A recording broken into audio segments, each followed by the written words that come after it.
very brutal tournament format, and so it's, you know, very much do or die. Both of our runners, one person will go home, one will advance. Looks like we're about to get started here. Walrus Prime's having a big day. Hopefully, he's shown in his file names, and we'll have a little bit of a desync here. We'll get that wrapped up in just a moment. So I don't know what to lead off with. These guys, their reputations kind of precede themselves. Yeah, definitely. Yeah, and here we have the sync. Yeah, but just making our way through. So beginning of the game, not too exciting. It's kind of like the big deep breath before you kind of get into more of the run. There are some very crucial movement things you can do throughout here, but really you're just kind of enjoying the atmosphere and going through and getting yourself mentally prepped for the challenge ahead. Yeah, as it turns out, Link likes getting caught in the rain, so I'm curious to see if he likes pina coladas as well. The uncle down here is sipping on one right now. Yeah, it's a little bit too much. Kind of took a stumble and a fall, so we take his toys away. So it doesn't hurt himself, and we will go do his job for him. Just looking really quickly at the leaderboard, I see that Pikapals walked into this tournament with a 134.53, which is a pretty good time. I'm looking for Walrus right now. His current PB is 127.22, so be interesting to see if Walrus can be that consistent today. Yeah, I know he's been playing a lot more recently, especially for longer runners. Sometimes he'll kind of take a little bit of a hiatus, but I think for the tournament he's definitely been putting in the work. So we'll have to see here. Yeah, it's been exciting to see how much people have grinded their times down, yourself included. I mean, all over the tournament, people have been getting PBs left and right. Yeah, there's no better time than probably a tournament in order to try and you know, do your best. You know, it's a great motivator.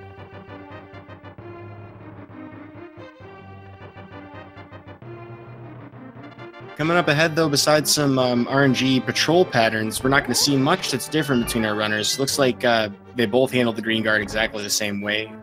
The blue guard here, they're going to try and do a poke and a spin slash.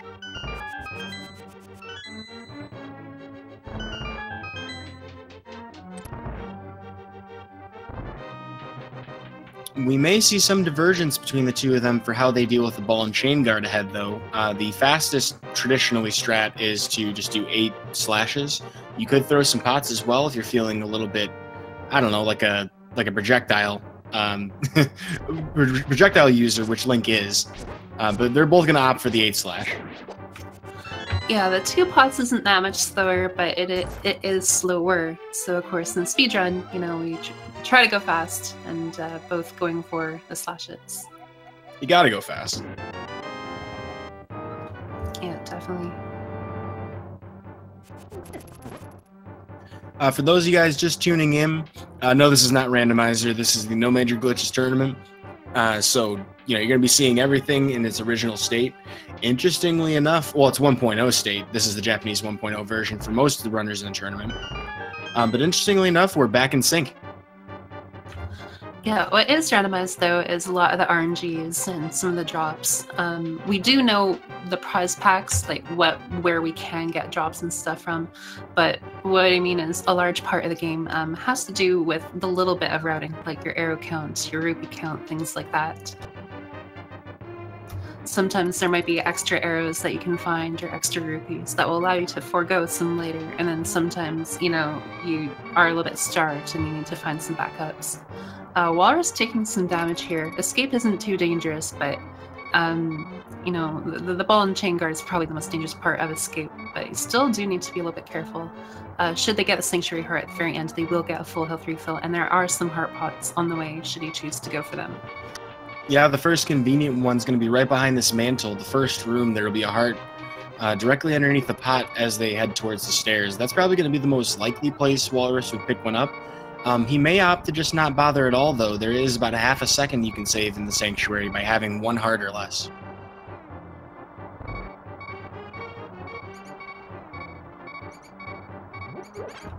But he does go for it. So thankfully we don't have to hear the beepy beepy anymore. And, Yeah, he may have just been looking out for the fans on that one. yeah, definitely. That was fan service right there.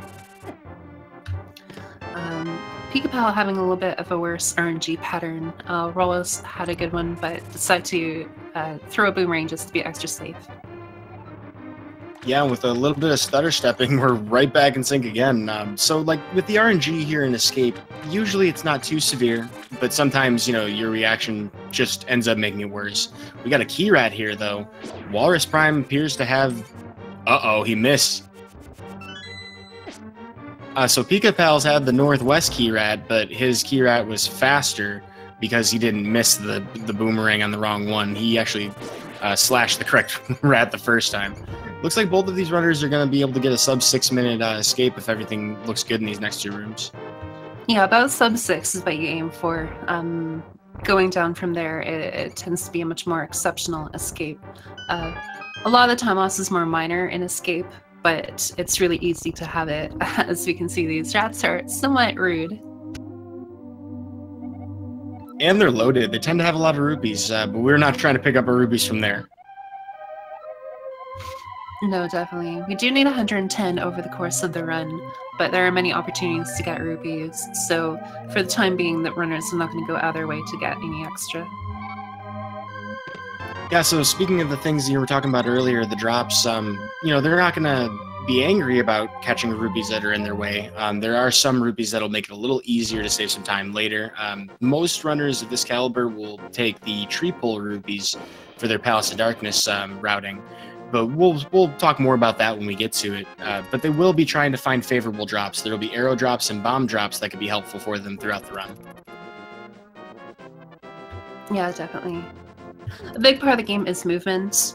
So even in these little simpler areas, movement is really key. And even moving around the enemies to try and manipulate them. Some enemies, depending on when you enter the screen, you can manipulate kind of how they move and interact.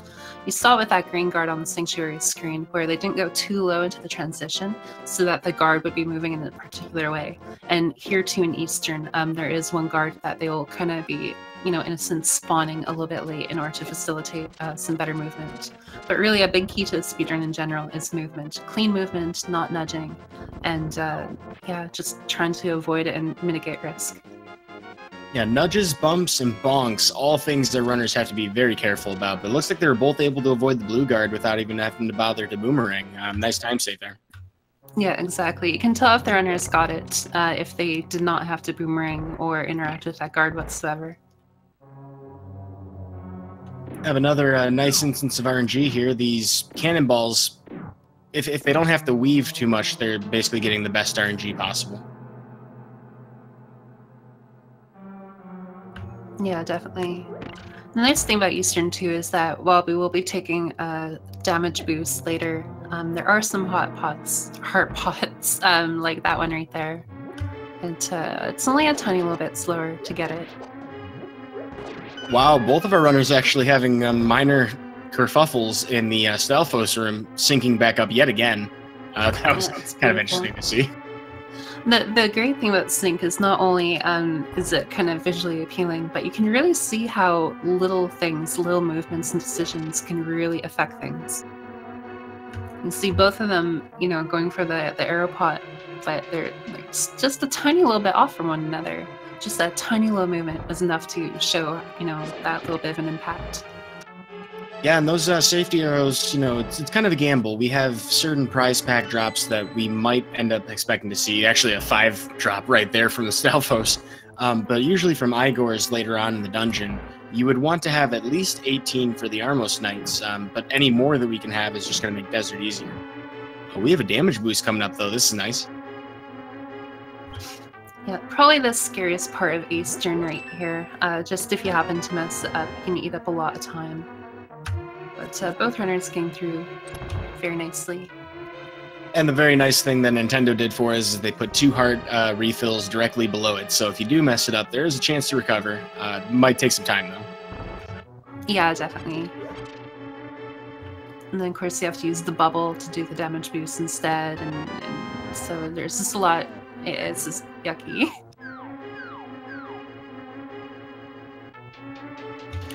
Gifted with Green Eastern. Yeah, that room's named after a very difficult strategy that we're probably not going to see here. Both of these runners just opted in for the pretty straightforward bow shot, but there's a really crazy boomerang strat you can do in that room that is called out. Yeah, it's kind of fun to learn, but actually doing it is a little bit chaotic. Ooh, Walrus is in danger. Oh no. That's huge. It looked like he was going to be okay, but he just, yeah. For a first dungeon, Eastern is actually probably a little bit difficult. Well, not probably. It is actually somewhat difficult for the first dungeon. Again, just because of the strategies and everything that you do go through. Well, that's one of the fun things too, is when you watch people like when they first play this game, they've never had contact with it. A lot of people just die a lot in this dungeon when they first go through it, and because of all the damage you can take, it's harder than most dungeons traditionally are. Pikapals, though, made it look really easy through that armless fight, doing kind of like the top right shelf strats. Yeah, I would say going into this, that Walrus is likely the favorite, but a little death like that, it definitely gives Pika a little bit of an advantage. So, I was expecting a close race, kind of from the start, but here, things might get pretty interesting. Walrus, his muscle memory betraying him a little bit, but he is now on his way back through. Yeah, I was just watching a race, I was just commentating a race in the last couple hours where a Moldorm fall and a Chain Chomp death, those are the differences in a run, and nearly flawless runs for both people involved. So if Pikapals really clutches this out, this could be the kind of lead he needs to, really give himself a chance of winning this race. Yeah, it's really a story of sacrificing safety for speed. There are many ways to do things, but if you want to go through the game quickly, there are a lot of risks that you do take. And Walrus, hopefully he's not too shaken by that death. He does get a nice rupee drop here. And speaking of safeties, whether they're taken or not, Pikapals actually took the Sahasra rupees and the bombs in the back of Sahasra's hut. So he's going to have a couple of different options for what to do with those bombs, but he no longer has to do tree pulls whatsoever. Yeah, he'll have guaranteed rupees, and you actually could use the bombs on the Lamola fight in order to facilitate a more guaranteed 2-cycle, I would say. I'm not sure if that's his plan to use them, but either way, he does have some extra bombs here, and of course now is completely set in terms of rupee count. I would love to see Bomb Molas. Yeah, it's pretty fun. I think you do 6 sword slashes to frame kill and set the bomb, and you could get 1 cycle, I'm sure, but it's basically to try and set for the 2. I think I've seen a GIF somewhere out there of someone actually doing the 1-cycle Bomb Molas, and it's absolutely, mental. Yeah, Lamola is actually, if it wasn't so, I think, varied, it actually is one of the funner fights to do. It's just in a speedrun. It can, it's not very consistent at times. Yeah, highly volatile. The first cycle, the only thing that's actually consistent about it is where they spawn, and it doesn't even control where they fly to. So both of our runners have to be pretty careful when they get through that.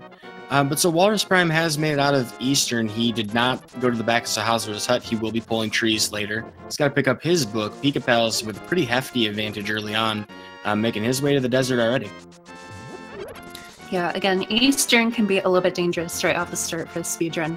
Desert, not so much. The start of Desert is really your stock camp, your arrows, and, then you got your Lamola fight at the end. Otherwise, it's very calm. You're just kind of dashing through, just little things. It's, a very fun, relaxing dungeon, in my opinion, but really the big thing is buffing our arrows and getting ready for the Lamola fight. Yeah, if you really want to get your dash practice in, a great place to work on it. You just got to work on, not canceling or not ending your dashes too soon. But you'll see them covering a lot of distance in each one. Yeah, definitely. We also have spin speeds. You saw Walrus Prime do one from the ladder there. How that works is we're going to cancel a spin slash with a dash on the very next frame. Doing so confuses the game about Link's movement speed, and once you've walked off a manual staircase facing south or north, Link will actually walk with his walk animation, but move as fast as his run animation. One way you can test to see if that's currently in effect is if you can't swing your sword. Yeah. And I guess just to catch up chat a little bit, Walrus is behind currently because he did take a death in Eastern, and you know, he's been collecting himself here, but that is why he's a little bit behind Pika at the moment. And it was in the 3 Igor room. We also see Pikapals picking up more arrows on the way through. There are several different places we can pick them up, as you mentioned before. We'll have a couple in this Circle of Pots room. I think he's going to grab both of them. Yeah, like, you can never have too many arrows in the speedrun, really. Obviously, you don't want to pick up some 5 arrows when you're sitting at 30, but more arrows will absolutely never hurt. Probably want to err on the side of arrows. Error on the side of arrows? That's hard to say. Yeah, I wasn't gonna try and make it into anything, but I was thinking of that while I was forming it in my head, and I'm like, well, yeah, okay. At least we're not commentating Error Roar. Oh my goodness, that name. I mean, cool guy. It's just, I don't know how you could do that. That'd be so hard to say. Well, and like, he's from the Netherlands, right? Maybe it's like Roar or something. I don't know. Oh, like, no. Yeah. But anyway. Pikapals doing a key dash here. When you're dashing with the boots, you move 4 pixels a frame. And so in order to facilitate the key dash, you want to be a multiple of 4 away from the door. So you'll see the runners kind of do, you know, use different parts of the environment to their advantage to set that up. You see Pika kind of nudge that torch right there to set it. And of course, earlier he used the wall. Yeah, most objects are pretty much on what you might call a coordinate grid of 4 pixels anyway, so nudges will always align you. Well, here comes that Lamolus fight. As we were talking about before, this is the most RNG boss in the game by far. I mean, even though Ganon has a lot of different patterns, you can never really predict what this boss will do.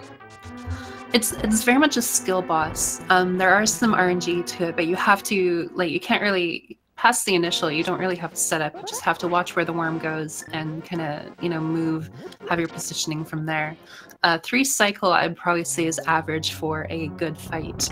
2 would be exceptional, and 4 is still good, but that starts to err on the side of now you're probably losing a lot of time for the considered norm. But as long as you get about 3 or 4 cycle, that is considered a good fight. And it looks like Pikapals finishes that one up with a 4 cycle, a very early 4 cycle. Pretty good fight overall, I would agree with that. Yeah, we see Walrus not that far behind. Bouncing back pretty good after that early death. And, you know, given how this game kind of goes, it can be very chaotic. So you know, you could argue that he just got the bad out of the way early, and now, you know, it's gonna be straight fire.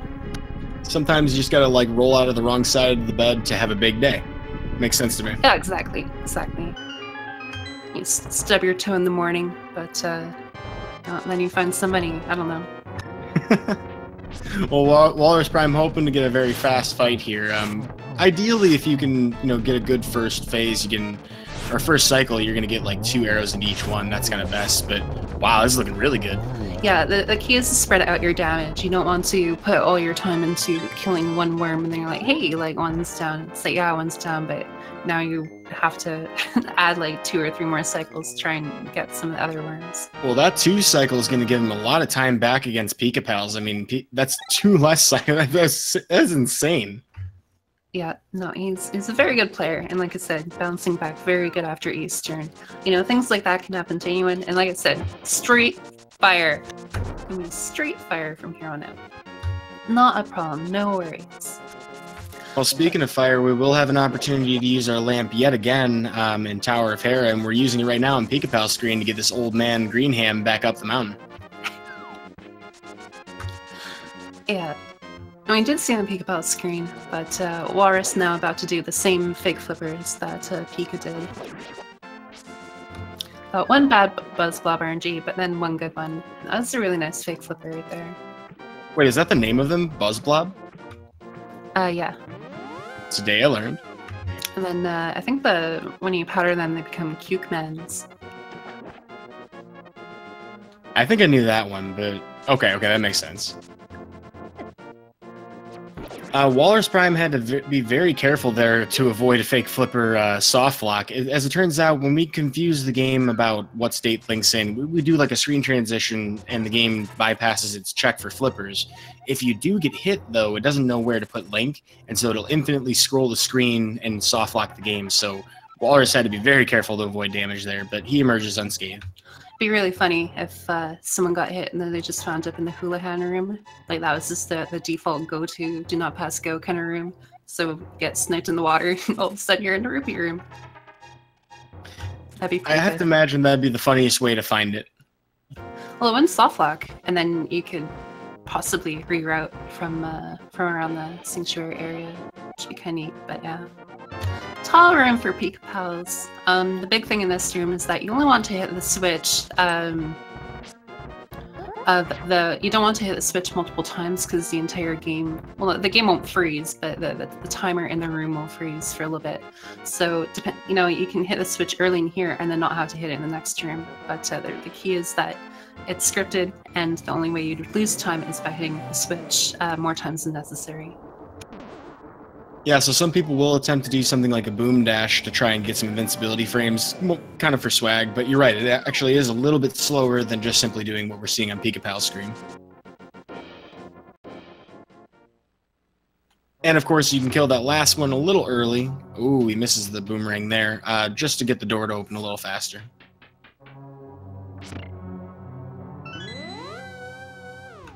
Yeah, so Hera is the first dungeon where we are introduced to mirror warping. It's kind of almost like a small hint to the upcoming Palace of Darkness dungeon, where we'll be using mirror and getting bombs and making use of bomb jumps. I'm sorry, did you say Palace of Mirrors? Oh, probably. Right. I can't confirm or deny. But other than that, we also we have our first introduction to falling through floors, and I'm hoping neither of our runners encounter that. Pikapals is in a room we like to call the petting zoo. I'm sure you can imagine why. But this has our first bomb jump of the game. Looks like he's going to do a dash bonk. Yeah, bomb jumps are pretty fun. You need to be within 2 pixels of the hole in order to make it across. For most jumps here, but if you bonk against the wall, you increase the tolerance to 6 pixels, and that was a very nice movement tech by Pika right there. You can actually clip into that railing very slightly if you are facing the left. So knowing that the Kadongo speeds some fire there, he just moved to left, clipped into the railing, and was able to get through the fire very smoothly. He was able to narrowly dodge his mixtape.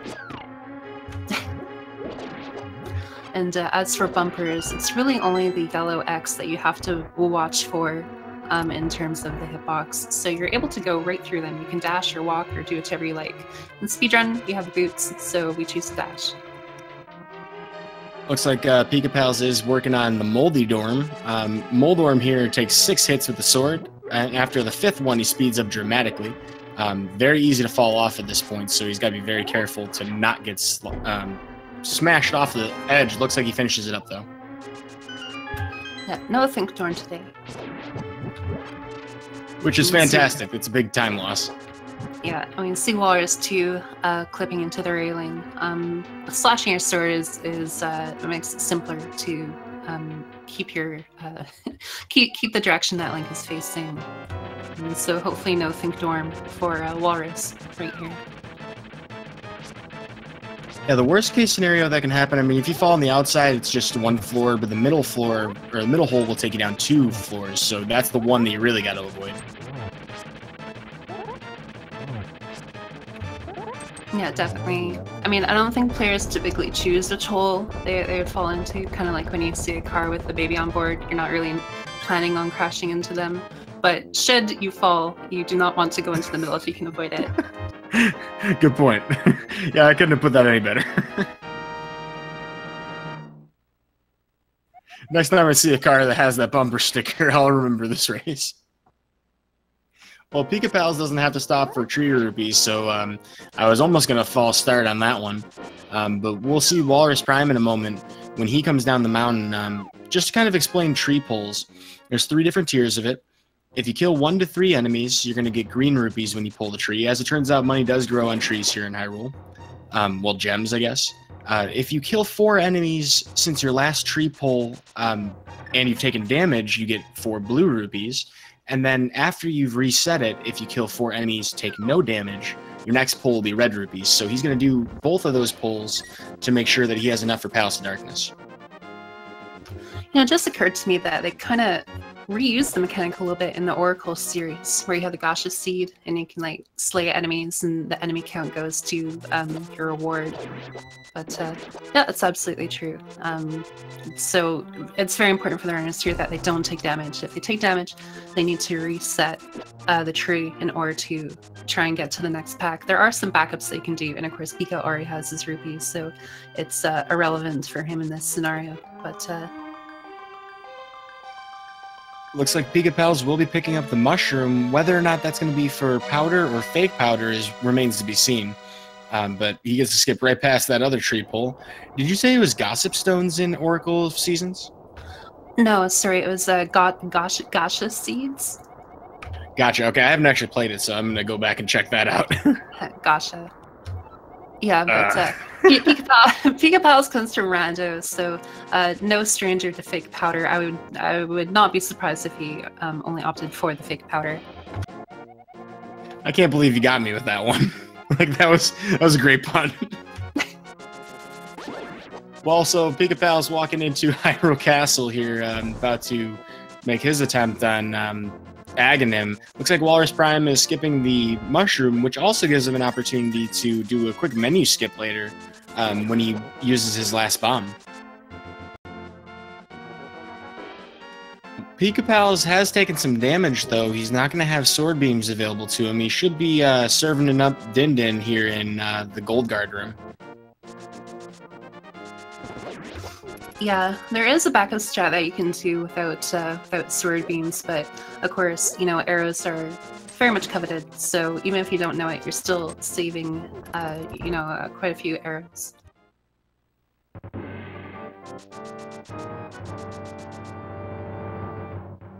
One thing that we're going to try to do is we want to manipulate those prize packs we were talking about before. Most prize packs in the game have a 50% chance of dropping, so when you kill an enemy through like a sword slash or anything besides a dash, you know, they have that chance. And it all goes through a cycle, so I'm going to post a quick link in the chat to the GIF of that. Oh, we have the faster strat from Walrus Prime in that Gold Guard room. Yeah, he's made up a lot of time on Pika so far. Having a little bit of trouble with this soldier, unfortunately. Does not get the fairy drop. But he does get the first drop, which is a heart, so the next drop that he gets from that pack will be a fairy. He's going to hope that he doesn't get it until way later. Yeah, definitely. A very nice key dash from Pika. I like going for that one a lot. Oh, unfortunately he misses there. Yeah, he has to be a little bit conservative with his arrows. 7 should be plenty for Palace of Darkness to at least get to more arrows, but you don't want to run out of arrows before you get there. That would be very costly. Yeah, definitely. And of course, Walrus is also got on his rupee count. There are the 6 rupees coming to the Circle of Pot here, and a few extra you could grab should you choose to, but both runners now completely good for money. Yeah, we'll be pretty much done with rupees until way later when we get to Village of Outcasts. We're going to pick up 600 on our way to Skull Woods so that we can buy flippers afterwards. But other than that, though, all of their counts look okay. Pikapals did pick up those 3 bombs in Sahasrara's hut, so that explains the difference in his bomb count. Yeah, Shalashaska, very nice. Kazoo boots, and some money and bombs should you choose to get them. Plus, you know, his 100 rupees back there, it's almost like he's conspiring with Kiki. I mean, he seems to charge a 10, you know, rupee courier fee to bring you to the door, but I think there's some kind of collusion between Sriracha Sauce and, you know, Kiki the Extortionist. Yeah, this is part of the long con. Just like in Randomizer, you know, you go to the ball merchant, spend your 100, and you get worth, but then you go to Zora and get nothing, or vice versa. They're all in cahoots. But speaking of cahoots, Aghanim conspiring with Ganon himself, he is the Geometry Wizard Part 1. We're going to get a 5 attack cycle here out of Aghanim. You're seeing the 5th attack here on Pikapal's screen, which is a lightning attack. We can't affect that. But attack 1 is always going to be a reflective yellow ball. 2, 3, and 4 have a 50% chance of being yellow or blue. The blue ball that you see on Pikapal's screen is the one that we can't reflect back at him. So the less of those, the better, less time wasted. We need to hit him 6 times to kill him. Yeah, obviously in a speedrun, you're really looking for as few blue balls as you can. In terms of tournament, we're just really hoping that the count between the runners will be very similar to each other. They could both get 15, but as long as they both get 15. Scrivo can't run 2 races at once. No, that guy's a bit of a wizard. Maybe you could. And I believe Aghanim is a wizard. Well, it just comes full circle now. Looking at that, I think Pikapals had 3, and Walrus Prime had 1 or 2. I'm not entirely certain. Yeah, I was busy doing wizardometry in my head. I didn't catch it.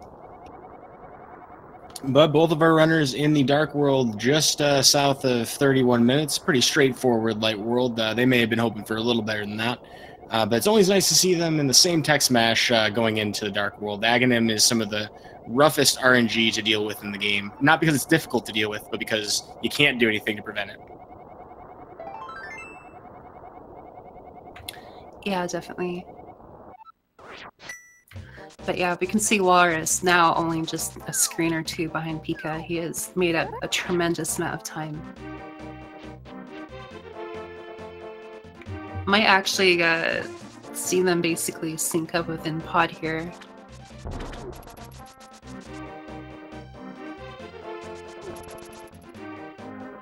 Also, we have our rupees. We have plenty of bombs because we're going to pick up a lot more in Palace of Darkness. They're very similar in everything. I mean, if it weren't for Sahasura, if Pikapals had done Tree Rupee route instead, they would have almost identical counts at this point.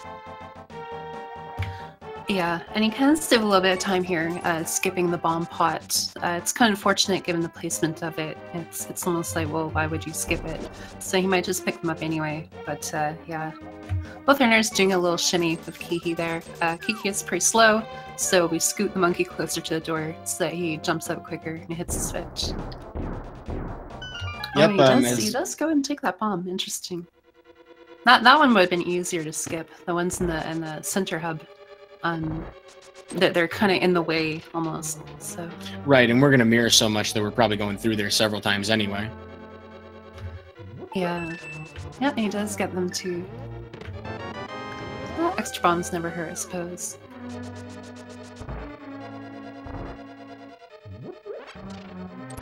Especially considering we're coming up to a difficult trick called the hammer jump. So having the extra before that is, probably a wise thing. You can always dump the bombs later, but... That's true. You can rudely leave them in somebody else's house, to explode elsewhere, as long as it's not your own problem. But you can save a menu. So here in a speed run, doesn't matter how much property we destroy, we will make sure we save that time. Yeah, and I'm pretty sure superheroes follow a similar philosophy, and no matter how much of the landscape they destroy, as long as they save the people. So... Seems legit. Also, Chad, discussing the craziness that would be 2 runners both getting 15 blue balls against Aghanim. Apparently, it's a less than 1 in a billion chance, so we're Scrivo. We gotta test this.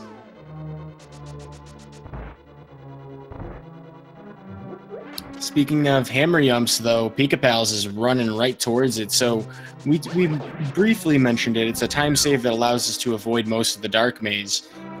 We have to place a bomb and link on 2 different perfect Y pixel positions, and do so on a collapsing bridge before it falls apart. So we're gonna use some pause buffers to put ourselves in the right position. But it's easy every time, so it'll go fine. Well, you might make it look easy. I still struggle with it, but they have perfect synchronization right now. Oh, that was really nice from Walrus. And you see that he has now overtaken Pikapals. Yep, that'll be a lead change, and Pikapals is going to have to redo the jump. Yeah, so it's good that he got those extra bombs after all. Of course, the runners are much more cognizant of their own, situation and whatnot, so You know, it's good on him to get those extra bombs. It is very much a hard trick. I think, you know, no matter who you are, again, you have to have very clean movement. And even if it wasn't so much of a difficulty thing, it's a time thing. The more time you spend on it, you know, you can obviously lose a lot of time. We see Walrus having overtaken Pika at the moment, and you know, just simply due to the nature of the trick itself. Ooh, and I think Walrus got a sexy statue there. So if you can turn the corner with that statue without stopping the push, we call that sexy statue, because that's actually really hard to do. It doesn't look that tough, but it's deceptively difficult. So now that both of our runners have picked up their hammer, it's just a straight dash to the Helmasaur King. Pikapals is lucky that he's only missing 3 hearts, because he does have 3 he can pick up here. Yeah, definitely. You want to have full health going into here, because not only can you shoot the beam and save an arrow in the switch room that Walrus is in, but it will save a menu in this upcoming room for Walrus here. You need the hammer, of course, to get through the pegs and to get through the terrapins, but having the sword beam, you're able to hit that switch, and you will not have to menu waste an arrow, you know, what have you. So you know, 3 hearts are definitely a very kind refill. Well, the nice thing for Walrus, though, is that he had a very fast Fiesta de la Tortugas. Not really having much of a party at all. They're pretty much done with. That's one of the more dangerous rooms. Helmasaur King does 2 hearts damage with every attack, so if you took Sanctuary Heart, if you take any damage, you know, that's a lot less that you can survive. You always want to have like an odd number so you can take an extra hit. But it's going to take 17 hits to knock off this face mask, and hopefully a couple more easy shots after that, and we'll be done here. Yeah, I kind of like how Eastern can be a little bit tricky as the first dungeon in the Light World, just because it is so early in the game. This first dungeon in the Dark World is also very tricky. And Walrus doing a very good job holding out the sword, not only in terms of safety, but you can, using diagonal input, you can actually kind of adopt the hitbox of the sword, so it makes hammering much more consistent. But yeah, no, Palace of Darkness is not the most forgiving dungeon, again, not only because of the hammering up and whatnot, but watching your health in order to go through it quickly, and then just the fight itself. There are some RNGs that can, you know, be slower and be a pain too. So you're saying you have to move diagonally to get the hammer hit? Because I was always wondering why I missed that. Ooh. Oh no! Yeah, I was just watching that. The damage add very quickly up for Pika, unfortunately. Helmasaur is, I would say, probably the hardest part of Palace of Darkness. You know, the hammer jump, that's more of a speed time thing. It is difficult, and you have the collapsing bridge, but you can even do up to 37 pause buffers and still have it be faster than having to get the basement key. But Helmasaur is where the danger comes in with your health. You know, we're still really squishy coming into the Dark World here. No extra heart containers or pieces. And yeah, just getting comboed like that, really unfortunate. Yeah, and Helmasaur King's a real bully. In the first phase, when he has the mask, he's only going to do one of his 3 attacks. So the tail swipe, charge at you like a linebacker in football, or he'll, you know, spit a fireball at you. In the enraged phase, when his mask is down, he can do all 3 of those at the same time. So that's where things really start to add up and be really difficult. I'm sorry to see Pikapals take that death, but he does have a pretty straightforward walk back there, and he does have full health, so he should be able to, you know, clean this up in the second attempt. Yeah, Helmasaur are angry. So Walrus avoiding the Dacto there, which was really nice. That one tends to kind of get people, but accidentally bonks and falls into the Snapdragon and takes 3 hearts of damage. Thankfully, health isn't too big of an issue here. Obviously, you always want to maintain a good health account, because, you know, death are bad. But we're making our way to Thieves Town, and for the most part, the dungeon isn't too scary. There are a few rooms that can be problematic, but otherwise, if you're going to lose health in this part of the run, it's not as bad as other parts. Well, while Pikapals is going after his refight, looks like Walrus Prime knows where to find that flute in just one dig. Yeah, just one dig, Pug Tempo. Ooh, Pikapals. He's got to watch out, because I think he's attacking that, he's trying to despawn the fireball too late. Yeah, a big thing here with a lot of fights is patience. You know, they can be very tricky, and you can kind of go off the rails very fast, but patience is key. You know, even if it's a little bit slower, going a little bit slower is better than dying, and thankfully he does get through the fight. You know, it's really unfortunate, and this will put him behind a lot, but he's now through the fight, And in terms of difficulty, he kind of got, you know, over a bit of a hill right there with that fight. So another interesting thing, Walrus Prime is going to activate the flute from the left side here. The reason why is because it puts him in a good position to set up for a spin speed on the staircase behind the bottle vendor here. But if you were going to pick up, say, powder or flute away from this location, you would normally activate it as soon as you're in that square.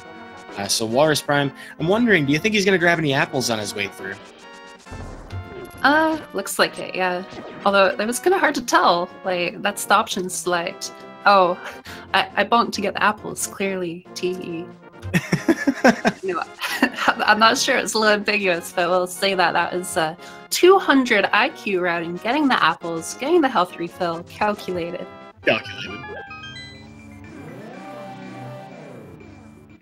Pikapals has emerged from Palace of Darkness, though. He still has a bit of trekking to do. He's got to pick up his flute and make it all the way over to that portal Walrus just emerged from. Walrus is going to dive right into Thieves Town here, and this is a very fast, straightforward first half of this dungeon, so the rest of this will be pretty easy to do. This is one of the places where the difficulty starts to ramp up. I mean, if Palace of Darkness had relatively more difficult dungeon design, this has relatively more difficult enemy design compared to previous dungeons. Yeah, there are some enemies that can hurt you.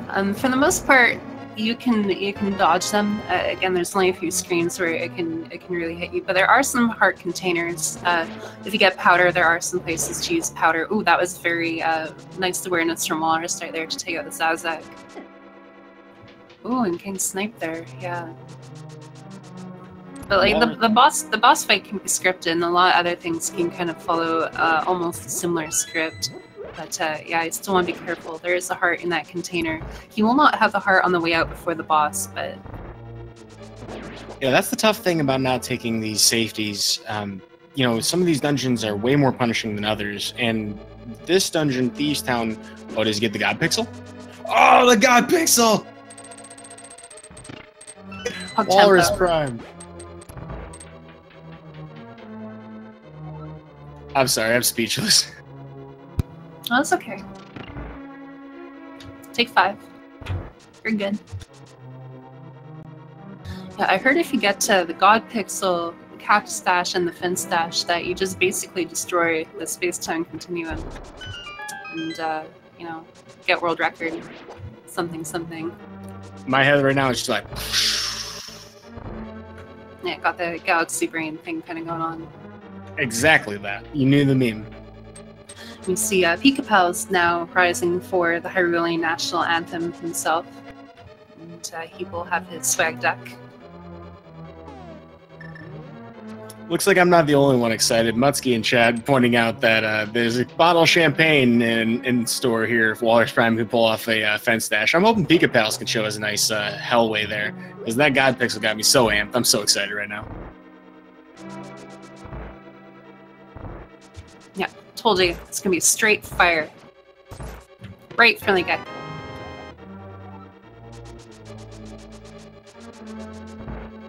Well, hey, we were talking a little bit before about powder. Pikapals is picking up his powder, so if he has any kind of mishaps here in Thieves Town, he's got a lot more to recover with. There are several bubbles and anti-fairies to potentially powder here. Yeah, obviously the game was designed quite beautifully, but there are locations where you can powder very conveniently. You know, there's the bunny bean pot in the prison there. But even in like dungeons like Mire and Turtle Rock and the Top of Ganon Tower, there are some key locations right before difficult parts where you can powder. So yeah, it's just a really impactful safety. Even in Ice Palace too, right before Goldster. Here comes that blind fight. This is pretty much your on-rails shooter of boss fights. Presuming that you do everything right. And ironically, Blind has incredible eyesight despite his name. Or her name. Blind will track your shots or your position every 4th fireball, so Walrus Prime, knowing that, dodges every single shot and has pretty close to perfect fight. Yeah, it was definitely really good. You can look at the position in which Blind is defeated to kind of gauge how good the fight went. But if you do everything right, in theory, you will never get damaged. And of course, take out the fight, you know, very statically every time. Well, it looks like Walrus Prime is actually in the chat mentioning that he's glad there's no bonk counter. Mentioning that emphatically because he's probably had several more than he likes to have. He did have a really weird fall on the room outside of the Titan's mitts. Those conveyors are a pain. It's a little faster to go through that room, but it's also a little bit riskier. So glad to see we're able to get through there unscathed, though. Thieves Town is an easy place to die if you don't have powder. Yeah, definitely. We do know that that one tree bonk was calculated, but other than that, yeah, he's had a few little mishaps here. Of course, the Snapdragon is most notable to me recently here. Pika goes into the hallway here, doesn't get the pixel, but the RNG did not facilitate for it anyway, so... And he reacted pretty well to the RNG. No foul. Oh. So pressing A is difficult. It looks like Walrus is going to try and talk to the blacksmith through the rock there, but picked up the pot and then talked to him. Well, if pressing A is difficult, do you think he's going to be able to press left in A when it comes to the fence dash? Oh, definitely. I mean, A is difficult, but left in A, it's easy every time. I sure hope so. But we are going to get the best deal in Hyrule. He got the hallway. He's going to get the fence dash. We're going to get Waffle House later. Like, just everything. I can feel it. Straight Gotta have fire. faith in the big day.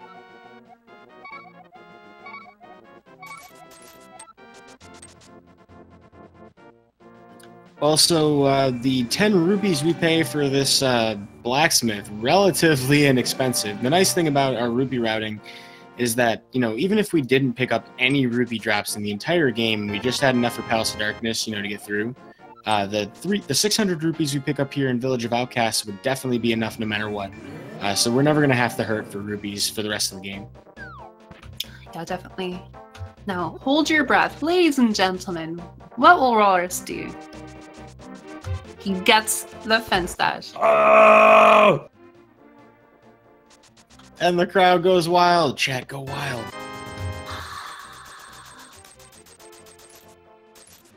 That's a pretty big stadium there. The voices are pretty faint. Well, when you're soaring that high up, yeah, it's a little difficult to hear. In the meantime, though, Pikapals is gonna do his blind fight. Walrus Prime walking back towards the big key room in Skull Woods with a bush fairy. Not gonna pick it up. Yeah, shout out to Scooter in chat, getting so hype he just straight up fainted, fell into the keyboard from pure hype. Let's hope he's all right. That's good. That was really good. Oh, yeah, okay, sorry. That was really good fight from Pika. Yep, kind of the benchmark for, like, you know, near perfection would be if it's all the way outside of the light on the left, but I mean, that anytime you're finishing the fight on his way back from that cycle, that's a really great fight. Yeah, definitely. And we see our next bomb jump here. This one not nearly as dangerous considering you're not going to fall down 2 floors. But Raw is checking both a safe and fast strat. A little bit of amalgamation between, you know, speed and safety there. Very good strategy with the charge spin. Link will not fall. Well, he will fall, but if you charge your sword, he will not release the sword until he is on stable ground. So you can kind of abuse the physics there by going to the edge, letting go of your sword, and then holding back, and Link will use his charge spin on the first available pixel that he is safe, and so it will set up for the bomb jump very consistently. I've been seeing that adopted by a lot of runners in this tournament, so that seems to be something that's picking up a lot of popularity. Also, of course, in the randomizer scene as well. Yeah, I think it was originally developed from a lot of rando players just because there are so many more bomb jumps that get used, and so just having a consistent strategy for all of them is really handy. Yeah, what, the 6 or 7 in Ice Palace? Yeah. I think there's 4 different ones in Ice, but whether you only do 4 of them remains to be seen depending on the logic routing. But Walrus Prime here heading into the moth fight. It should be noted that some doorways will actually cause you to lag a little bit when you go through them if you do not go through cardinally, specifically doors that you use a key to open.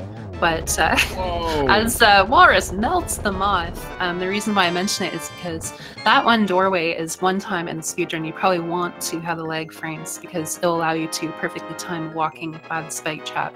But all that said, Walrus melting the moth, straight fire. Yeah, so that the door before moth is one of those bastard doors. And then that's the weird thing too, is there's so many weird quirks with how like all of the doors and all of the movement mechanics work. Yeah, like there's been so much done to dig into the guts of this game, and if you guys want to learn something about, like, you know, I couldn't even adequately explain it, but there is a lot of wiki resources out there. I recommend reading it. Yeah, a lot of love and care went into the game and the run here. Oh no! I was looking at Pika's screen. It looked like he bought Fence Dash and then canceled it. I'm not entirely sure. How do you get the Fence Dash and cancel it? Maybe that's the new meme. You get the dash and then you stop. The Fence Smash? I don't know. I couldn't think of anything more alliterative than that. But with Skull Woods down, Walrus Prime's going to do some errands here. It's time to go visit the Catfish Monster and his cousin, the Zora Monster. Is that like their surname, or are you just being rude, calling them a monster? I don't know. I mean, he doesn't look. I mean, like Zora. If he had a counterpart in the Sacred Realm, I don't think it's going to get much uglier than him. So yeah, I guess I am being rude. Whoa. Beauty has all types of shapes and forms, but you know, being kind of facetious. Walrus getting through the lottery right there with the Ropa, and yeah, we'll be getting his Quake from the Catfish here. Maybe I'm just a little sore about the 500 rubies I have to spend to get those flippers. I mean, it just doesn't feel right. I mean, they're quality Zora leather. You know, it's not faux at all. They're made of Zoras? Well, I mean, my God. So that's terrible. So yes, they are monsters. Are you kidding me? I mean, it could be from, like, I don't know, the parts that regenerate. Like, maybe it's not a big deal to them. Where's Runner Watcher? Runner Watcher has the lore we need for this. Yeah, definitely need to get Runner Watcher on deck. Walrus Prime bonks into the wall there. So I don't know if I mentioned quick warps, but basically, depending on where your camera is in an x-axis position, it'll allow you to warp between a light and dark world a little bit quicker, about 30 frames. So the bonk there is to help set up in tandem with the Catfish cutscene to get the quick warp. Yeah, if we ever someday found a way to do fake flippers inside a dungeon, we could potentially skip flippers completely, but that's, you know, not really available to us. In the past, old routes a long time ago used to actually fake flipper to Ice Palace, but that's not really in the cards these days. Yeah, I think there is a way to get indoor fake flipper, but it's just not good to do. So I don't think people go for it, and I don't know the details myself fully, but I did hear that was possible. But just setting it up is more of a pain than it's worth. That's one of those few situations where Think Dorm would be used. I don't know if that's really a thing. I'm gonna take your word for it, though.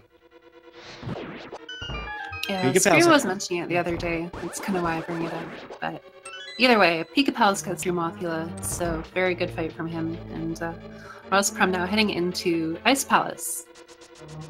Well, this is a quick one, isn't it?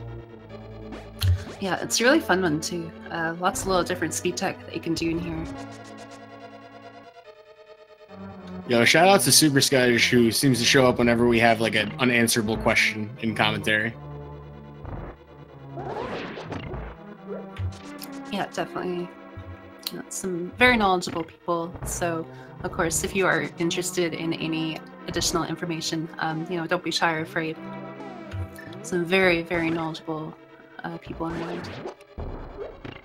Oh, Willie? Oh. Unfortunately, the jelly there getting in the way couldn't set up a damage boost into the pit. But coming into this room where Walrus is, you really want to have full health if you can in order to set up this, this dash through the conveyor room here. Because you take invulnerability from the spikes, you can line yourself up perfectly. It's kind of almost like a horizontal hellway. Yeah, that's the only one like that, as far as I can tell. There aren't any other conveyors that do go west to east besides Mothula's room. It'd be pretty wild if people started setting up that pixel without the damage boost, but whether we'll see that, you know, again, remains to be seen. That would be a really tough setup, but I mean, we do have the Hellway, and people do get that God Pixel, so I mean, it doesn't seem that far-fetched. Yeah, well, in that case, you're dashing out the door, so you're going into multiple of the 4 pixels, so it's a little bit, not automatic, but it's a little bit more set up in that regard. But yeah, that makes sense. I mean, got some crazy players, so you never know. Walrus pushing that block, you can actually turn before the block falls, so you're waiting for it to push anyway, so you don't lose time facing forward, and then that allowed him to, you know, just kind of hammer straight away at the pot in front of him. Well, he was very close on his magic. Magic meter management, kind of a hard thing to say, is really important in Ice Palace because you need every last drop of it in order to destroy this ice shell. So Walrus is going to do a quick sword spin, pop him into the corner, and some quick slashes later, and this should be over. Yeah, definitely.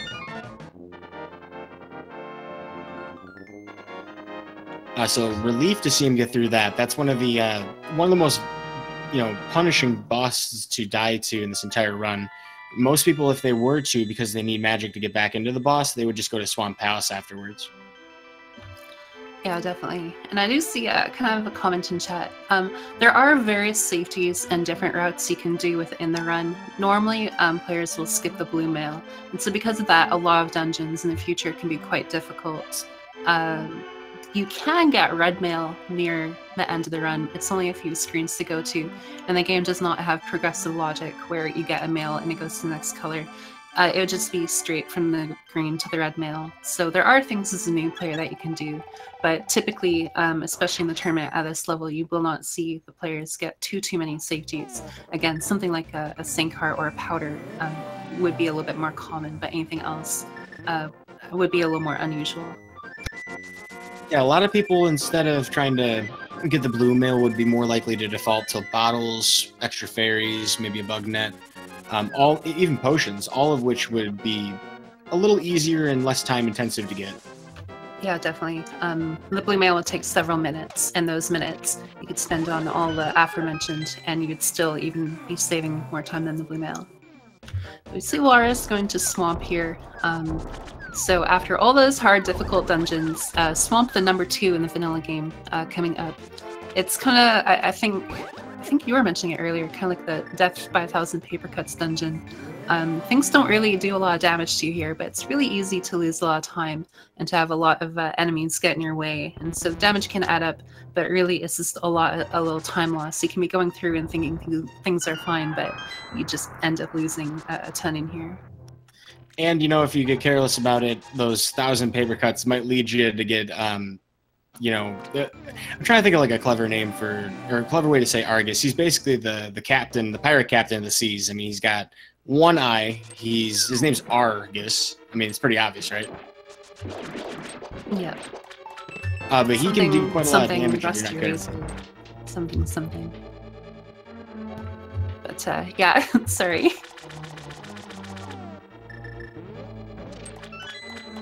But so, I get the feeling you probably have an opinion about this. Walrus Prime is about to go to his first key pot. How do you think he should approach it? Well, I think if you are a smart person that cares about speed and safety and consistency, you would probably walk up to the pot, hammer it, and then dash in place back down. But if you are a cheeky individual that likes the swag and the maymays, you can attempt to dash forward, cancel your dash with the hammer smash, and then get the key. It's only a tiny little bit faster, and if you bonk, obviously you lose quite a bit of time. And it looks like Walrus kind kind of did a Frankenstein of the two. I don't quite remember what he did at the moment. Yeah, I was kind of like laying that up for the hammer dash. I thought that's really what we were about to see for a second there, but then he just does like the amalgamation of the two. Yeah, I think generally speaking, yeah, so he kind of does the dash and then cancels it at the end there, a little bit early, which is better than bonking, of course. Yeah, he's making up for the bonks that he said weren't calculated.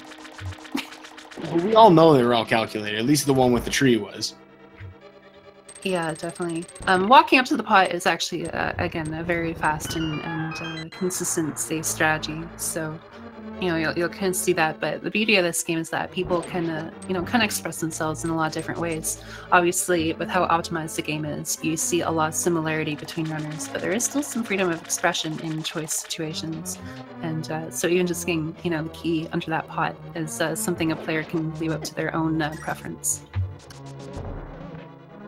I feel like the whole thing we're talking about with that, well, Pikapals finishing up Cold Stare, but I feel like the end doing pretty well with it. Good recovery. The whole thing with expression, I feel like it kind of harkens back to the commercials they had back when this game first came out. how hyped they were about the new world you'd be exploring, that you are, you know, the legend. And it just, if you guys haven't seen the old Japanese commercials for this game, it's a treat. I recommend it. Yeah, definitely. I mean, I think just Japanese commercials in general are a treat, to be fair. But I do see Pika finished up his dungeon here, so he'll be shortly along to Swamp. Something you can do is that at some point we will need the Ice Strata and the Ether Medallion, and ideally you will have full health going into Mire, not only because you do take damage in Mire intentionally, but there is the Mire 2 screen, the second room within Mire, that is much quicker with full health. So sometimes you will see runners do those kind of those errands a little bit sooner. Full health in Swamp is not a big deal, or as big of a deal, rather. And so not sure where Pika will go here. And then, of course, on Walrus's screen, he lines himself up at that statue. The game follows a grid system, and so by lining up on that statue, grabbing the chest, and then walking diagonal to the edge, he can align himself perfectly to get that key pot on the right with the hook shot. If he's 1 pixel off, he would not be able to grab it. And now that we have the hook shot, he does a hook dash there as well. Yeah, definitely. That hook dash allows him to pick up the pot underneath the statue as he pushes it immediately on the first try. There are a lot of uses of hook dashes. It's basically a way of triggering the super speed glitch that we talked about earlier, the same thing that spin speed does. So you just have to touch a ladder to get that, you know, fast movement animation. But there are some weird quirks about being in that state. So it's useful in a bunch of places. If he wanted to heal, he could potentially try for double heals in this room by hook-shotting the hearts to sometimes get a double. But he's in pretty good shape with health, so Walrus Prime is going to skip right past it. Yeah. And Pika almost got the anti-fairy skip, but it looks like he just didn't bother going for it, which is good, because I think he was just a tiny little bit late, but still that was a very clean switch pull. You see Walrus going for the 0 cycle Argus. Yo! Here. That was really good. Straight fire. Yo! As he lights up Argus. Easy every time. First try. He caught Argus pirating his mixtape. Yeah, exactly. And so he had to burn him down with straight fire. That's insane. Argus is actually one of the hardest fights in the game in terms of speed. Hardest in the sense where trying to get that 0 cycle, you will save a little bit of time. The nice thing about going for that strategy is even if you fail it, it's about the same as going for a more normal fight. So the time save is a little bit more minor, but doing that trick is actually a lot more involved than it might appear. You dash into the room, hold your sword out. While you are holding your sword out, you do an item dash. So that is Y and A at the same time. After that, you can rhythmically press the Y button in order to keep hook-shotting them. The reason why is because you're kind of doing that glitch state before, but when you're dashing with the sword, you're doing the same as slash damage. When you poke with the sword, you do a level below that. So it's all just set up so that you're effectively doing a temper slash damage to the puff. And so if you're able to both time it and execute it, all perfectly, then you can just, machine gun those puffs. And not only is it very aesthetically appeasing, but it is a little bit faster. Yeah, getting in the zero cycle, I mean, you can't really do it with just regular hook shots. So, I mean, you get to, avoid the entire, cycle. I mean, the big thing, though, is that it just looks amazing. Yeah, and of course, it is hard.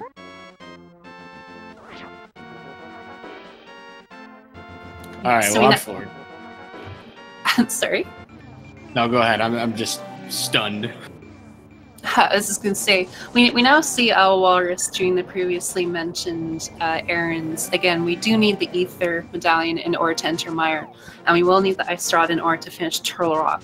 So this is a very kind of common spot to do it. And thankfully, Walrus did get through probably the hardest part of this little leading up to Mire section here, avoiding damage on Death Mountain. He does want full health again for a very fast initial Mire, and then in Mire, it's really the dungeon about keeping your health count up, because there are multiple places that we will take damage. So even one extra heart is certainly welcome. Yeah, the best case scenario for us going into the Vitreous fight with no safeties is we may have lost as few as 3 hearts, although 4 or 5 is pretty common. Oh, that was ouch. That's a feels bad, man. Dashing into the bomb a little bit early. So, of course, the irony being, hey, I got past the hard part, and then it's, I would say probably the easier part that catches you. That happened in my tournament race too. I just kind of face-chained the crab, and I was like, well, that was real effective. Yeah, it's tough too, because I mean, there's no reason that he has to get Ice Rod before doing Misery Mire. He just wanted to get all of his errands done at once. I mean, it makes sense. You leave the house once, you don't want to have to go for another beer run or anything. So, he tried to do the right thing there, consolidate his trips, but unfortunately, probably not feeling too great about it. But now that he doesn't have the sword beams, do you think he's gonna toss the bird? I mean, it's really hard to say, right? The man doesn't disappoint. No, doesn't disappoint. Kobe. All right, well, my day's been made. It's a big day now. Street Fire. Seeing everything pulled out here. Speaking of Street Fire, you can use the Fire Rod in this room to try and get just a 1 cycle. You're mostly waiting for the Wizrobes because they'll appear and disappear on a bit of a cycle there. Didn't have Star Beams, so it was a little bit slower, but that is the main reason why you'd want full health. Yeah, you did really well to get the Wizrobes.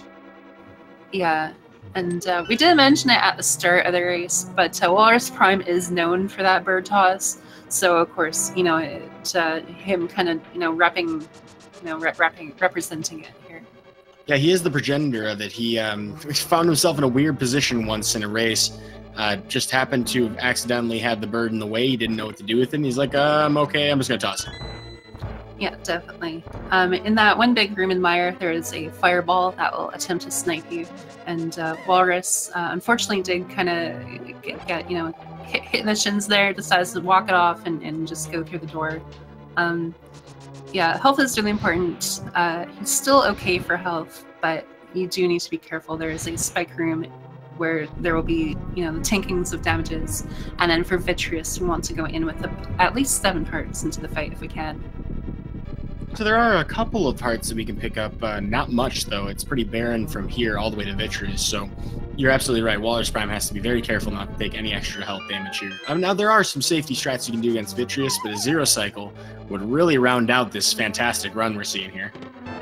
Yeah, really, it's, again, it's more of a time thing. It's, Vitreous can be kind of scary, but losing health is almost proportionate to losing time. So if you lose too much health, it's not only going to weigh on you mentally, but it's really the time. You're not going to be able to do the faster strategies. Interesting thing to note here, Walrus did walk through his torch rooms right around 108, maybe even a little bit quicker than that. Typically speaking, in a run, you've got about 20 or 21 minutes, depending on if you're really great at Gan's Tower and Turtle Rock, for example. before your run's pretty much over. That's kind of a benchmark a lot of runners will use. So Walrus Prime is in a pretty good sub 130 pace right now.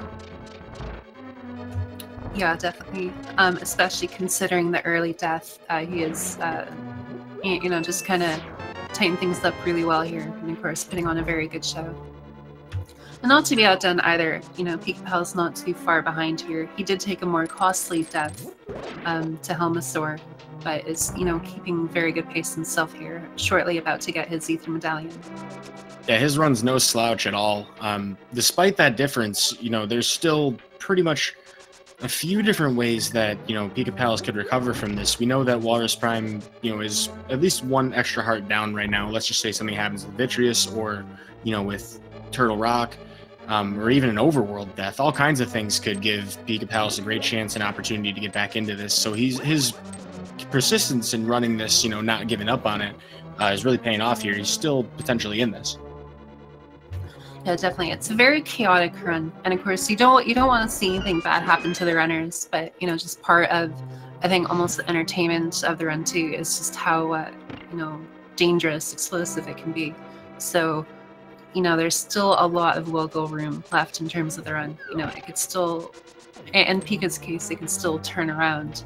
But yeah, you can't, you never really catch your breath until the run's over, even after defeating Ganon. Like, you can still fall off the edge, especially if you get a particular glitch. But yeah, here we see Walrus into the Vitreous fight, tanking a little bit of damage from the Slime. Slime only does 1 heart, and of course he gets through very nicely. Zero Cycle on Vitreous as well. He did that so fast, even he thought Vitreous was going to attack, and he like had to wait a second because the Zero Cycle wasn't even done being zero yet.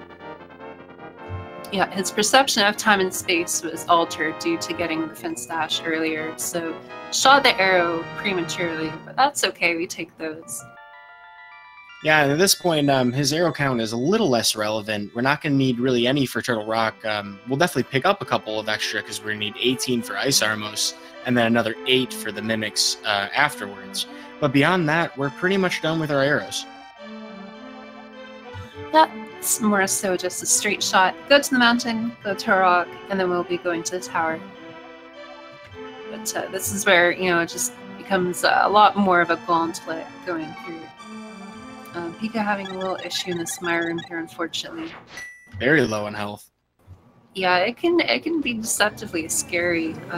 Got Wizzrobes shooting their beams, and they do a fair amount of damage. You will make good use of the powder, doing the wrong pot, and getting the 5 arrows, but yeah, just very good that he is constant of the fact that there is a fairy there that you can get. It's definitely a lesser known location, so that shows that he's, you know, got a lot of knowledge about this game world. There are a ton of things in this game that you would not normally... Ooh, Walrus. Ouch. A ton of things that you would not expect to see, like, for example, the randomizer room in Gin's Tower. Like, in an NMG speedrun, you would never see it, but it's a vital place in the overall community. Yeah, a big testament to runners is that, you know, learning a lot of strategies and whatnot isn't necessarily the hard part, but a lot of it is experience. You know, just having experience going through the game. You know, one room can have 4 different RNG patterns, and sure, you might be, you know, a fairly solid player in your own right. But if you don't know how to deal with different rooms, different setups, different scenarios, and even different backups, you know, everything factors into your game plan. And so Pika, you know, showing a bit of information there, and of course Walrus being a longer time runner here, will have his own subset of information to draw upon. I'm guessing, though, that with Pikapals, the reason he was so low on health, the Wizzrobes do 4 hearts of damage when you hug them, and I think the Beam Attack does as well, so Green Male Link, you know, I mean, we're expected to have the Banana Hat at this point, by the game's logic, or not the logic, but I guess the game's normal progression. So we're going to see that amplified even further here in Turtle Rock. Rollers are going to do 4 hearts of damage, Chain Chomps will do 4 hearts of damage, you never guess the Pokies as well. Is it 4 for the roller? I thought it was 3, but I need to take a look here. It might be. I thought it was, but I mean, I don't really pay that much attention. You do fall down the hole and take a heart, so maybe just in your mind you're like down 4 hearts, and then Chomps, you know, maybe down 4 hearts. I'm just saying it as an aside because I'm not entirely sure. Well, you mean the rollers in the room north of where Walrus is right now, right? Yeah. But yeah, we'll see. We'll find out very shortly. Walrus hook shots to the left because the camera needs to go back to the entrance, and so if you hook to the left, it'll be a little bit quicker than going to the right. He's going for the fast strategy here. Oh, you're right. It is.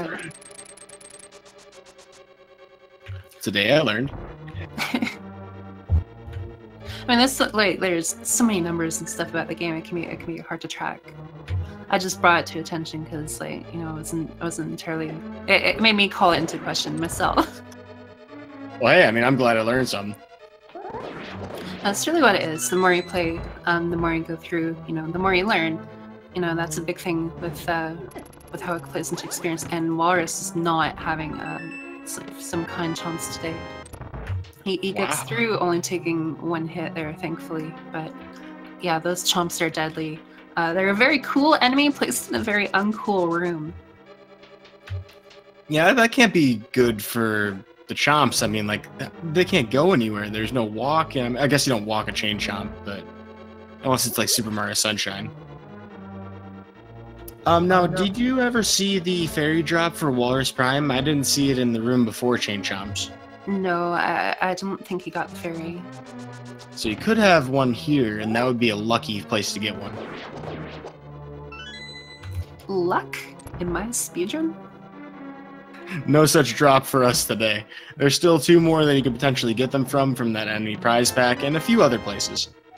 Yeah, Pikapals putting that power to really good work here. Again, the bubbles are somewhat convenient. And so he does powder, gets a full refill, and doesn't get oh my goodness, yeah, don't.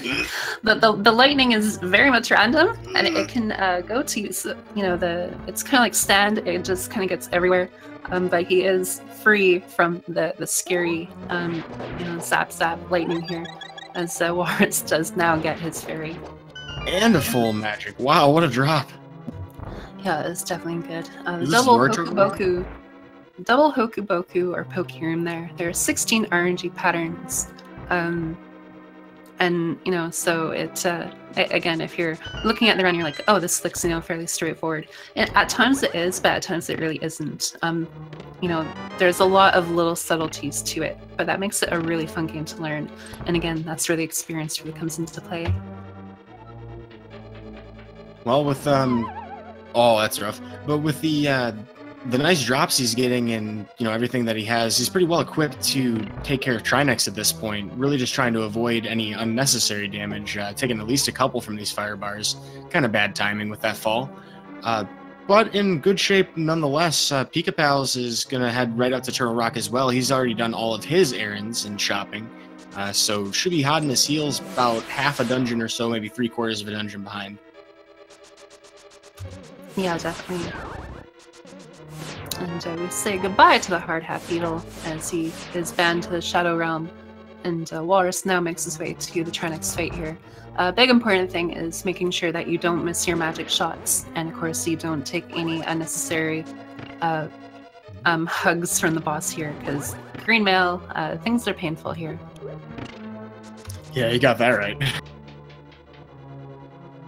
We're also expected to have access to quite a few heart containers at this point, because a lot of heart pieces are scattered throughout Hyrule.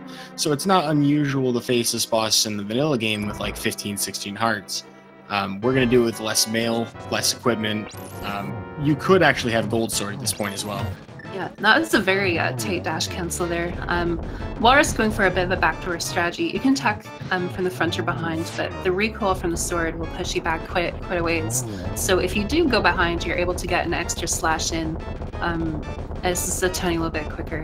And so Walrus, just doing a really, really good job of the fight here. Gets a double spin, one more slash to Trinex's head, and that is, dead Rock Snake. Yeah, he was even able to get it into one cycle, despite the minor kind of kerfuffle with like the getting over to the ice side. So that was a really impressive fight from Walrus. Yeah, definitely. Pikapals entering Turtle Rock as Walrus leaves Turtle Rock, though. You almost got that high five, but not quite. It would appear that our princess is not in another crystal. We have her here. Oh, cool. Okay. Pack it up, everyone. Yeah, we saved Zelda, so I mean, like, what else is there to do? That's the legend, right? Wait, that's Zelda? Or is that Zelda talking to Zelda? Think, Dorm. Not like this. Yeah, of course. So, Walrus now heading to the final dungeon of the game, Ganon's Tower. Yeah, you know what time it is, folks. It's time for bacon dinner. Yeah, it's probably the hardest dungeon in the game, but to go along with that, it's a very fun dungeon to do too. Lots of interesting rooms and speed tech within it, but again, to go along with that, very difficult. And of course, we don't have much variance like we do in the rando community. It looks like Pikapals got his fairy drop and walked away from it, oddly enough. But so we're pretty much going to exclusively see runners take the left half of Ganon's Tower. There's really not much reason to go right.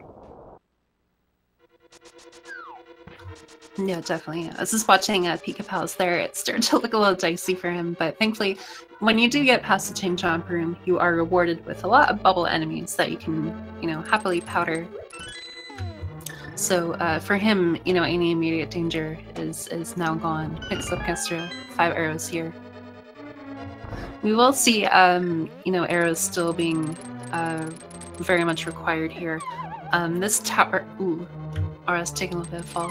There are some refights in this tower here, so we do refight Armos and need the arrows for I'm sorry, there's a lot going on. We do see just forget it. Armos, arrows, shooty. Bad guys. Shooty Magoots over there is going to take 18 shots to the face, all 6 of them together. So we need to have that count. Walrus Prime only has 17, but there will be 5 that he can pick up naturally, just going to the bonk skip that we're going to do right before Ice Armos. There are several others as well. There's 5 in the room with what we call in Rando Community Bob as the anti-fairy, the room directly above Ice Armos, and there's a chest directly above that hole with 10. So that plus the 10 you get after the big key, there's plenty to pick up. We just got to be careful not to have none. Speaking of pickup, Pikapals getting a 10 arrow drop, but unfortunately cannot take it. I think when you see something like that in the run, you kind of, I'm blanking on the word, but it's an unfortunate thing. But he is making his way through Turok here, still doing well. Bonks over the roller pin, very good awareness. It's interesting to see the different strats. Walrus Prime approached that room with just using Canis Samaria blocks. So, like you were talking about earlier, there's a lot of diversions, a lot of creativity with how people can do their movement. You'll see that in boss fights as well. Walrus Prime opting to try to delay the circling motion of the Armos Knights until he's in a position to just do the fast kill from the top of the room. Very nicely done. Yeah, and so while we did use arrows for Armos, we do need a few more for the mimics here. Arrows are, nice for some other situations too, but really this is the last part where we will really want arrows, and we need at least 8 in order to take out the mimics. There are some extra arrows you can get, but they do make the strategy take a little bit longer, and it makes the room a little bit more dangerous. And he's doing a very good job here. It's a very good mimics room. That room is quite difficult to do cleanly. And you got a convenient arrow drop from one of them too. So we should have plenty for the rest of the tower. That was a sick dodge right there. That was, what was it, like a Michael Bay thing? You kind of look at the camera and like, that was just the up down, arrow shoot. Just cool guys don't look at explosions. But Pikapals is going to be forced to, because Trinex is literally made out of C4. You're going to find that out in a moment if you didn't watch the last fight.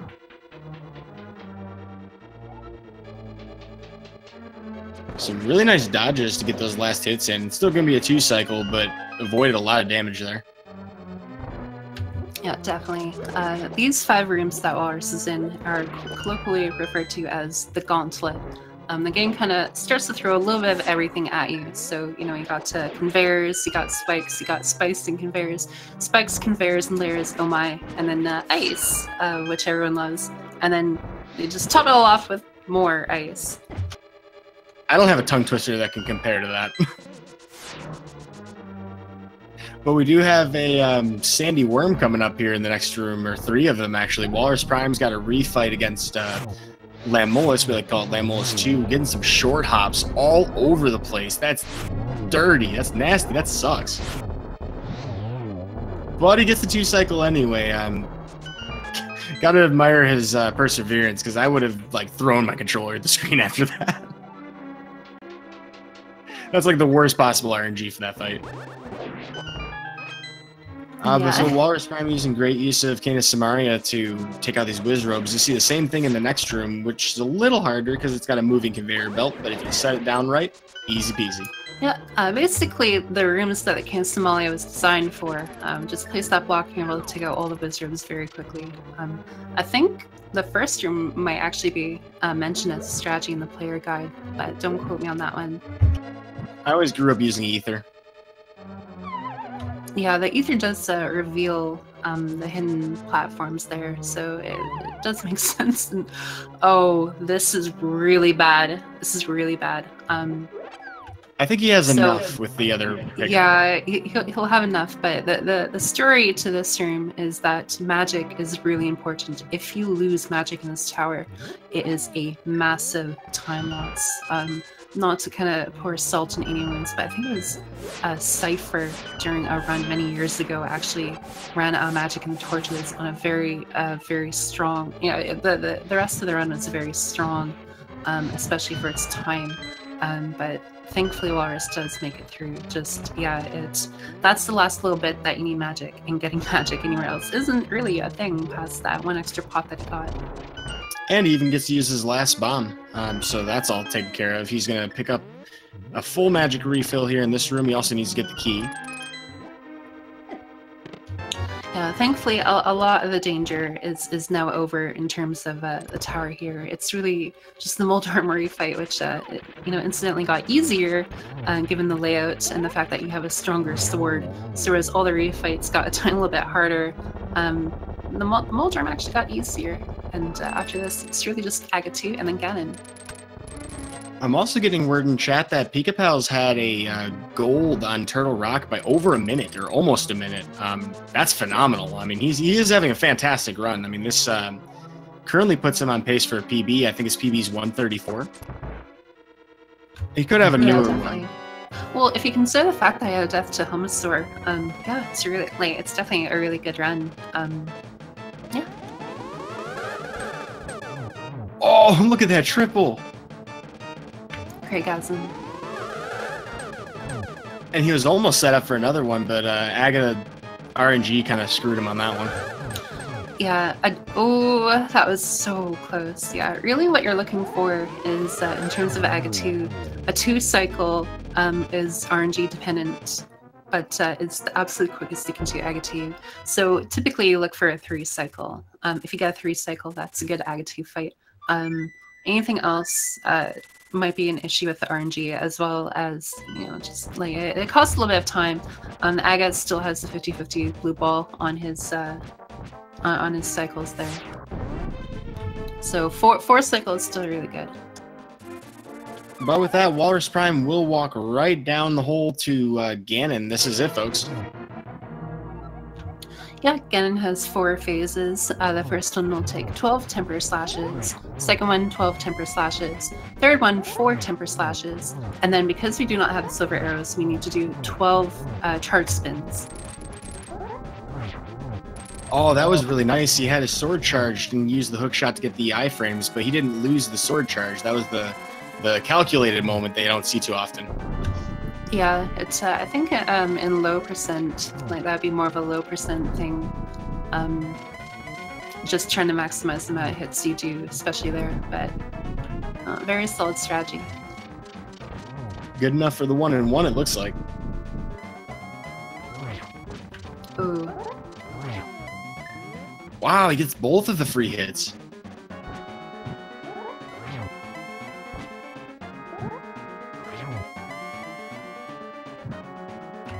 We now see Pikapals heading into his gauntlet.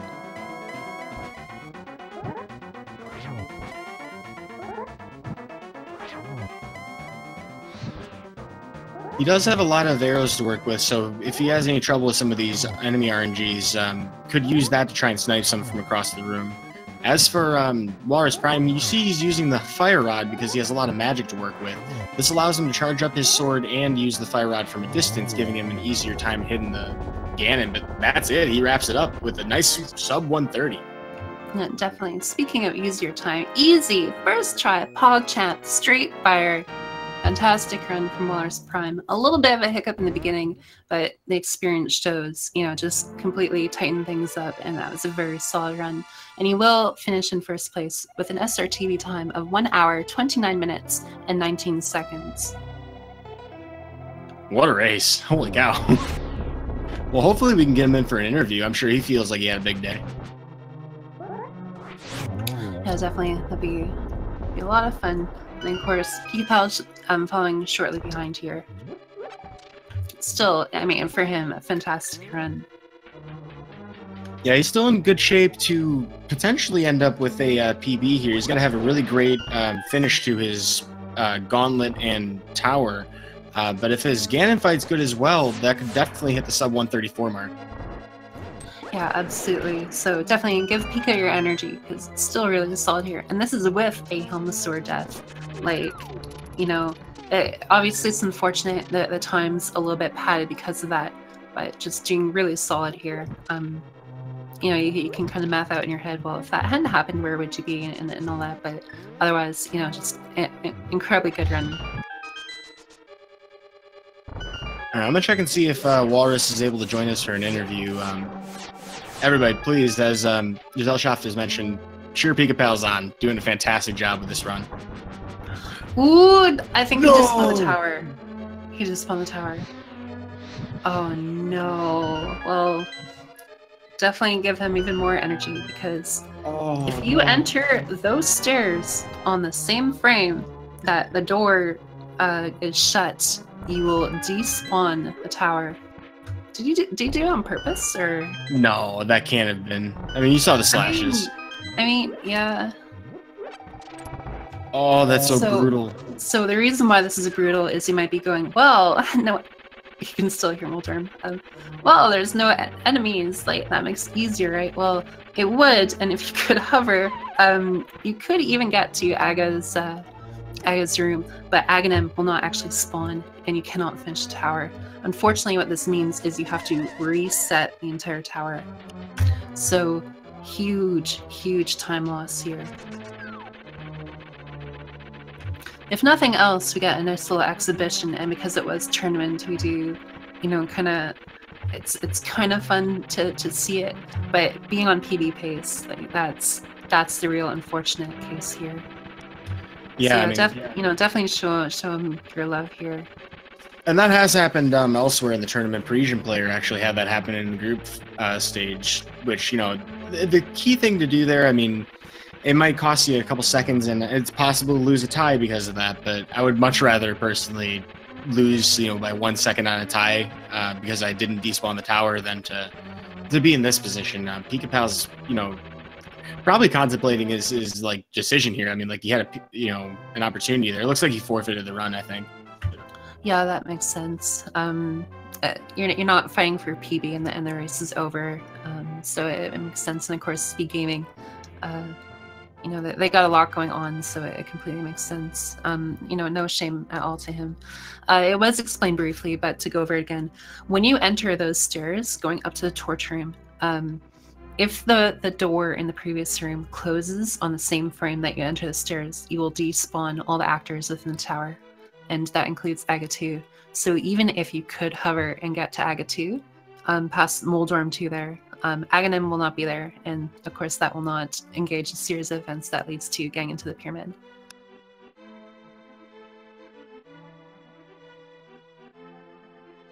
Well, it looks like we have both racers in the waiting room.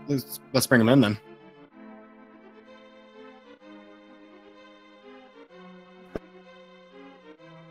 Is this thing on? Looks like we are joined by the one and the only Walrus Prime, GG.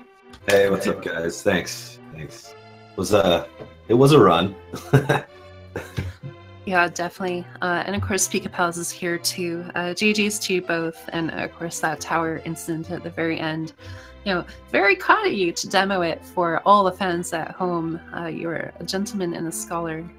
Yeah, you know, I figured people wanted to see, you know, everything this game can do, right? So let's just show them G-Tower despawning randomly. Yeah, You know, you put on a really exciting run for us, though. I mean, to be on PB pace after, you know, Palace of Darkness, that was really impressive. Yeah, it was a very good run. Like, you know, of course, it wasn't able to finish out, but it was really solid. Like, you know, definitely don't let that take away from you. Yeah, that's pretty rough. For both of you, Walrus having a death in Eastern, and of course you get the very beginning, and you know, so we kind of joked. It's like, don't worry, he got the bad part out early. Now everything will be straight fire.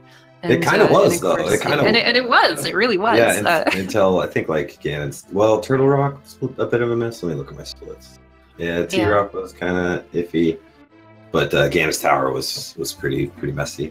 And that torch room, I don't know what happened. I kept getting stuck on that skull and like couldn't get off of the edge, and then fell in like, I don't know, 2 or 3 times. That was frustrating. Yeah, but definitely. I admire your persistence to go through the right side of that anyway instead of picking it up, though. You were very determined to make sure you got around that. Yeah.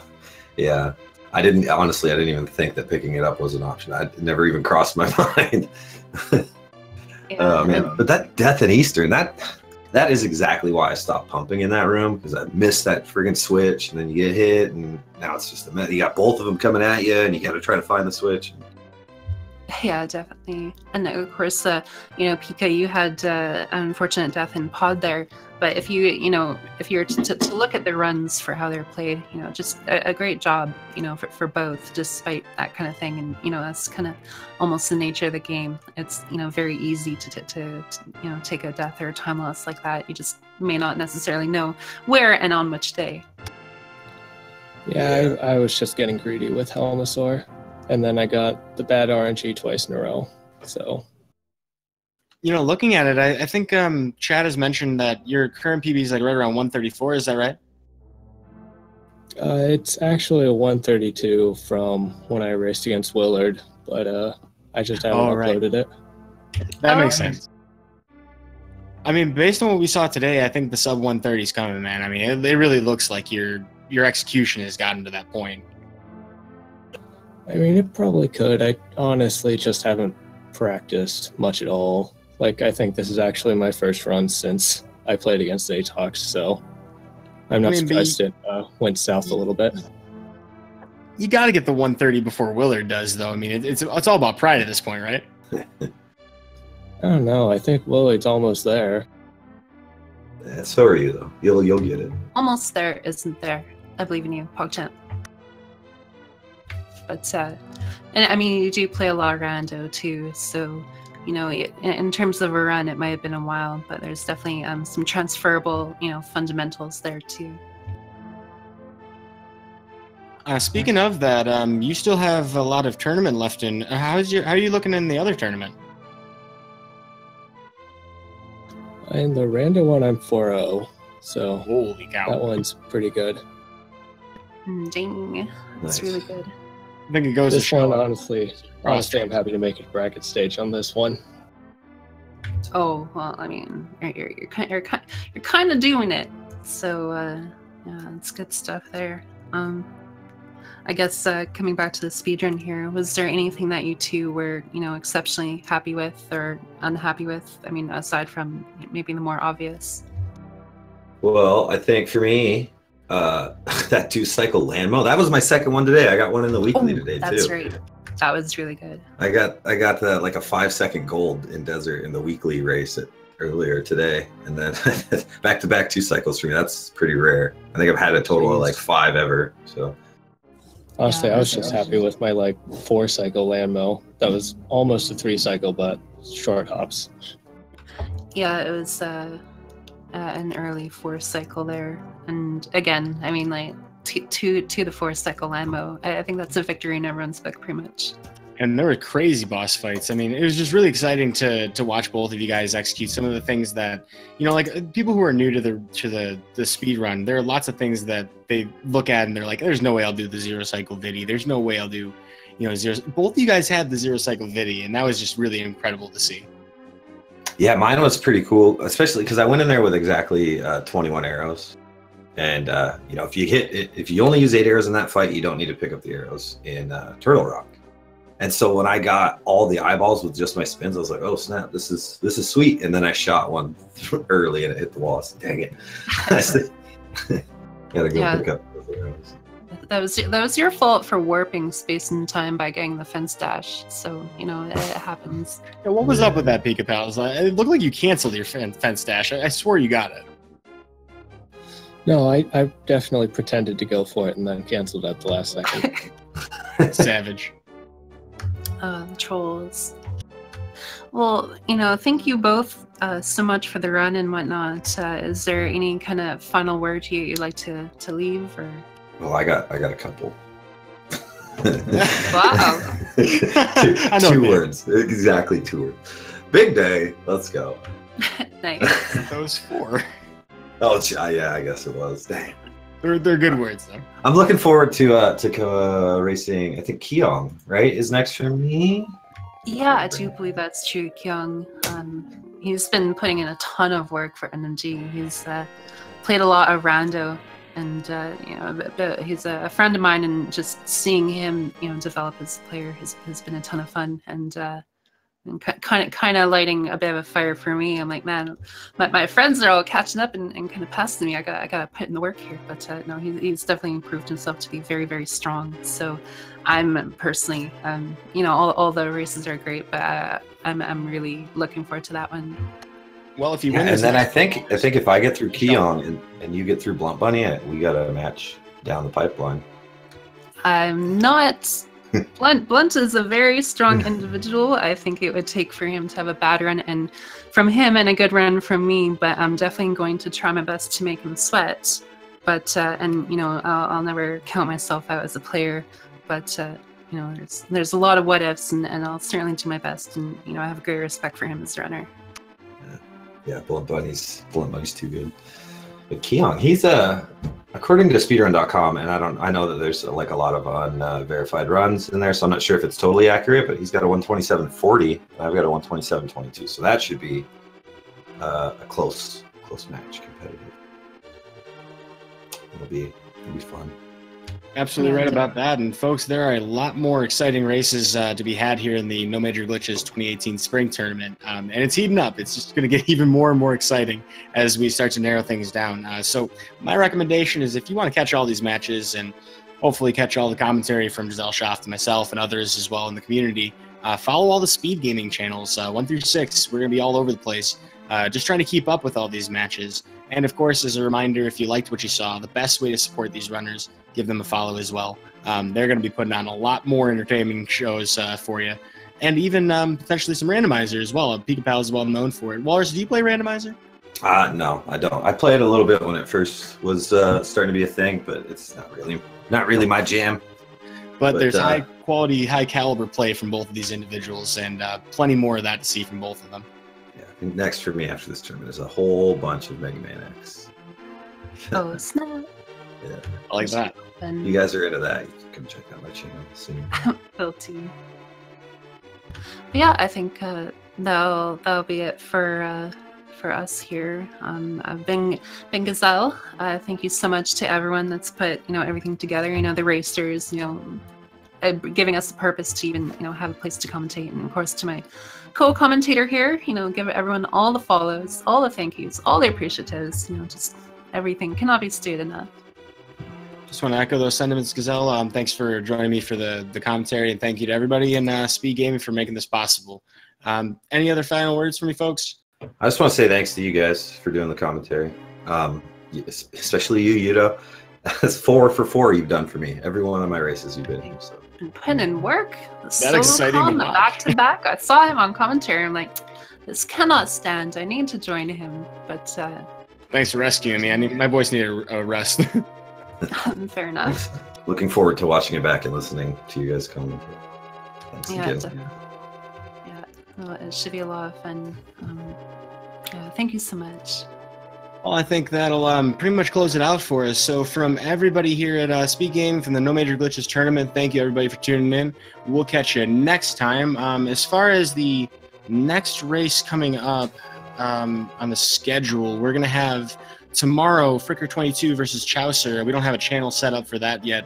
And then we have two races. Well, that one's at 10 p.m. Tuesday is going to be 6 p.m. and 8 p.m. 6 p.m. is Gerdo versus Parisian Player, and 10 p.m. ACM LM versus Superintendent Taylor. So from everybody here, the commentary couch and from the tournament, thank you all for watching, and see you next mission.